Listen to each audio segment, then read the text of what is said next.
pasa con esta situación que ha afectado a la mayor parte del campo mexicano, las heladas y las sequías atípicas que se han presentado en los últimos meses en nuestro país?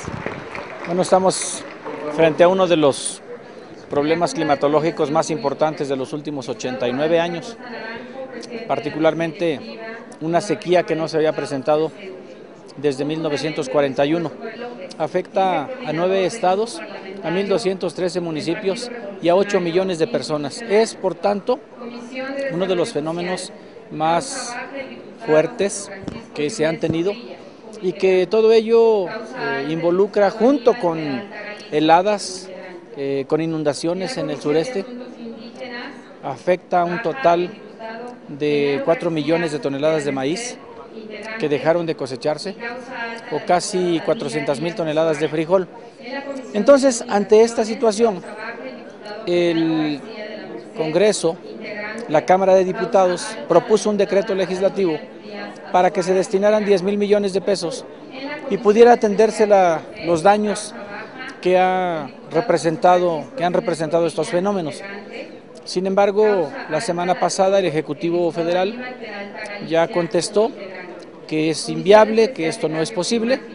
Sin embargo, el 24 de enero está anunciando un monto de 33,800 millones de pesos a través de un acuerdo presidencial en donde se dice que se va a atender la sequía, pero la semana pasada, a convocatoria de la Comisión de Recursos Hidráulicos, vinieron funcionarios de la Comisión Nacional del Agua y dijeron que no hay un recurso adicional, que no hay un solo peso adicional más allá de lo que está presupuestado en términos normales. Ayer la Comisión de Agricultura se reunió y se hizo un análisis y todo parece indicar que el acuerdo presidencial solo fue una carta de intenciones, un listado de intenciones, porque en muchos casos no se precisa de dónde vienen los recursos, no se precisa cuáles son las reglas, no se precisa cuándo se van a ejecutar. Entonces, por ello creemos que solo se buscó el interés mediático y que hasta la fecha, por lo menos, no se ve cómo se pueda atender el problema de la sequía, que efectivamente es grave.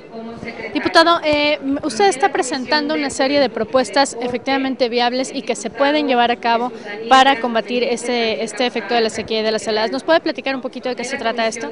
Sí, hemos venido impulsando primero el Acuerdo Nacional por el Agua, que fue de lo que más temprano propusimos aquí y que después salió de ahí la Agenda del Agua 2030. Todos los partidos firmaron el punto de acuerdo que exhortaba al Ejecutivo Federal a impulsar ese gran Acuerdo Nacional por el Agua. Pero luego después hemos identificado también una propuesta de un programa nacional de autoproducción familiar alimentaria. Es muy importante, si ya teníamos el problema de pobreza alimentaria, que hoy se agrava con la falta de cosechas para miles de familias, entonces necesitamos identificar apoyos alimentarios emergentes durante 110 días, estos 3 meses y lo que resta de febrero, mientras empieza a llover. Necesitamos identificar también y hacer obras de mejoramiento parcelario, represas, presas, que nos permitan aprovechar las lluvias que en este próximo año vengan. Hay la necesidad de atender de inmediato el abasto de agua para la población y para el ganado o para los animales que quedan, porque muchos fueron sacrificados.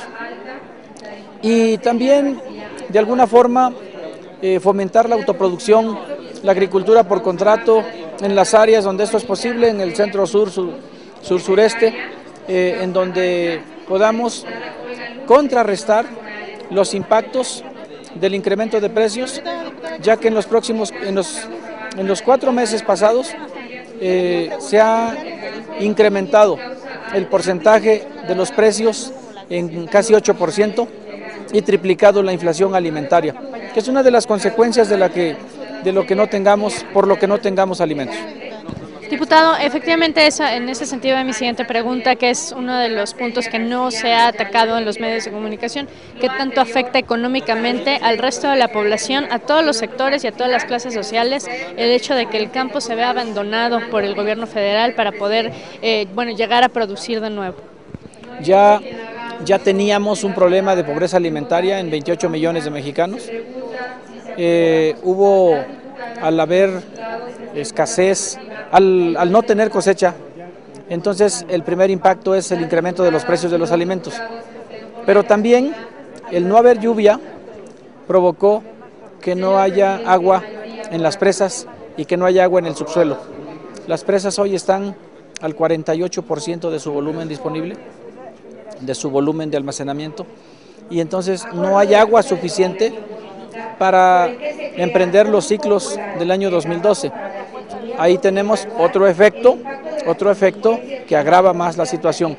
Por eso la importancia de identificar recursos adicionales, así como identificaron recursos para la extinción del sindicato de electricistas, que no supimos cómo fueron esos 20,000 millones que de repente aparecieron para extinguir a un sindicato. Así es como el decreto legislativo ordenaba que se identificaran recursos para temas tan sensibles, para necesidades tan sentidas por la población como es el agua y la alimentación.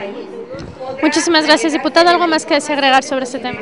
Pues solamente agradecerles a ustedes su atención y decirles que es la autoproducción alimentaria, que es el mejor aprovechamiento del agua, el aprovechamiento de la lluvia, como ya lo hacen en otros países, el cuidado de la humedad y la tecnificación, lo que nos va a permitir prevenir los impactos del cambio climático, que es una realidad científicamente comprobada. 61ª